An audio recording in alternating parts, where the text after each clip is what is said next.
Hi everybody, welcome back to my channel. My name is Becca and here in my little corner of the web I like to talk about budgeting and lifestyle, and today I am sharing my December 2021 budget with me. So this is the last month in the year and in my planner.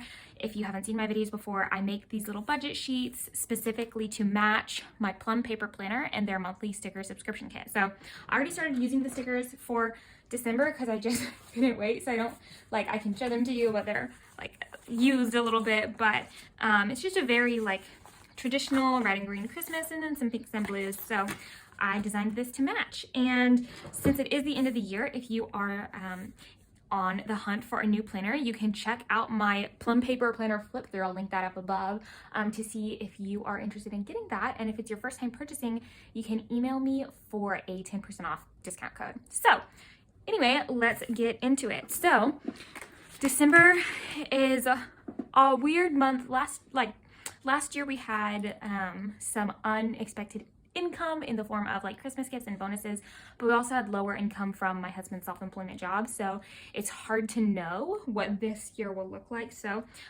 I am again trying to be conservative so that we can surprise ourselves with good income. And if you haven't watched my videos before, my husband and I are both kind of self-employed. He's fully self-employed. He's a music teacher and a draftsman for an architect, and I work part-time for a nonprofit in fundraising, and then I also just recently launched my own event planning business. So that's what we do, and I don't share the first three sources of income for his privacy because he didn't ask to be on the internet, but I am sharing my business income, which is still very, very small. It's actually grown a lot in the past 2 months because I was able to go to a bridal show and I met a lot of clients, which was really great for me. And so I've now been able to start taking a paycheck from my business monthly, even though I don't have, any events for that in December. So I am planning to take home $315 from my business. And then I think we're gonna have some miscellaneous income in the form of Christmas bonuses.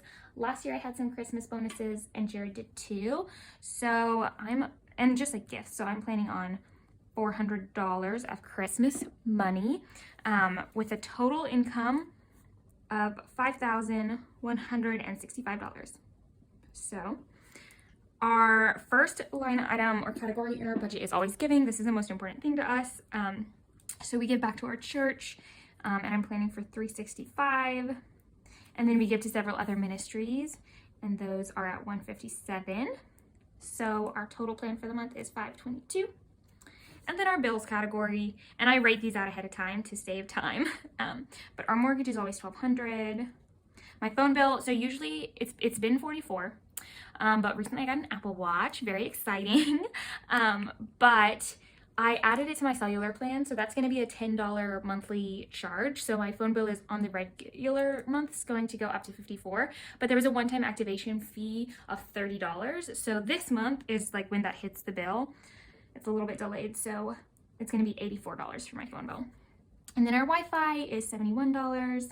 Electricity, we've already got this bill, so it's going to be $77. And water, sewer, trash, I've already got this bill, and it's going to be $87. Natural gas I already got, and it's going to be $22. Car insurance is $155. Jared's health insurance is $161. Our life insurance is $59, sorry. And my gym membership is $22.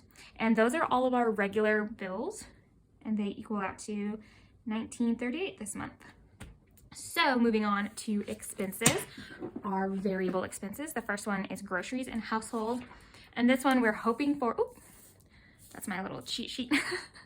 Hoping for $450 this month. It has gone up, I'm sure you all know, just a lot. And this has been what we recently increased it to. So we're trying to stick to this. And then eating out, we give ourselves $180. Gas, I'm putting $100 here just because I don't have any events next month to drive to.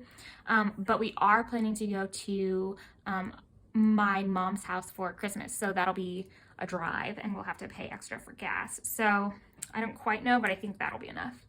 And then Jared gets $100 for his allowance and I get $100 for my allowance.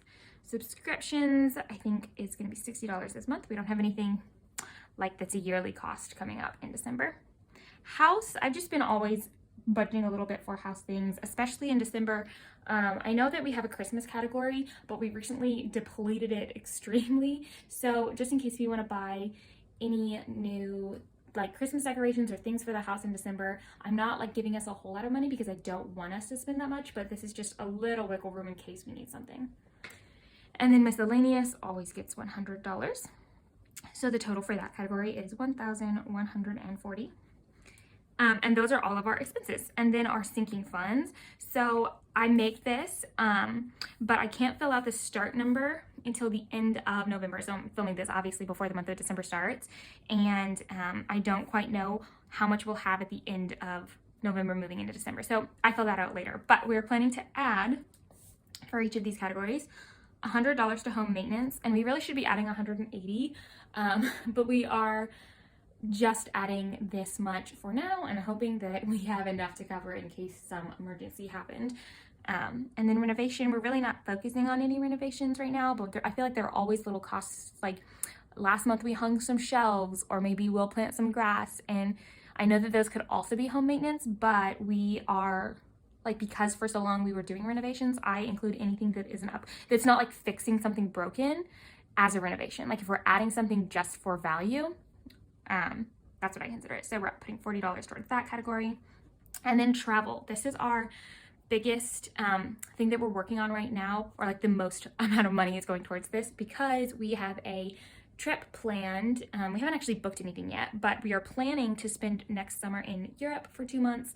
That's just always been a dream of mine, especially since we weren't able to go during the whole pandemic. We were supposed to elope in Paris and we weren't able to do that. So we are allocating a lot of money there, and this month we are planning to do $580 towards travel. Hopefully we can do 600. It's just so hard to tell. I didn't want to do too much to give us a little more wiggle room, because I know there are unexpected expenses during the holidays a lot of times. Okay, and then gifts. We're doing $100 towards gifts, and this is usually birthday gifts, but if we have enough money in here for Christmas gifts, like we'll use it for that, which I think we're going to, because Christmas, we're gonna add $200, but we just today had an expense. We had Christmas lights put up, and we thought it would be one price, and then it actually ended up being a much bigger price.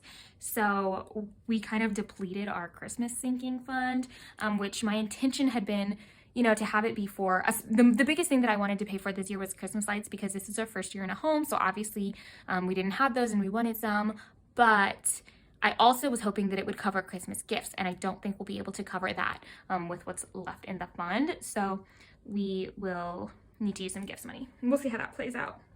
And then health, we're putting $60 towards. We don't have any planned health costs in December. And then auto, we're putting $100 towards. And this category, we just had 2 huge months of expenses that kind of has blown through our fund. So it's almost empty now, which is such a bummer, because I mean, it's twofold, because on one hand, it's like, oh, I was saving all that money and now we don't have any. But on the other hand, like that money was always meant to be spent, and that was the purpose. And it's excellent, you know, that we were able to use that when we had a lot of, like my husband got 4 new tires in the past 2 months. So we've had a lot of expenses, but we haven't had to dip into our regular budget or savings, like other savings, emergency fund savings at all. And so that is a huge blessing. But sometimes it's just hard to let go of money in the account. So those are all of our planned sinking funds. And I don't know if you guys feel that same way. I'm not usually a money hoarder.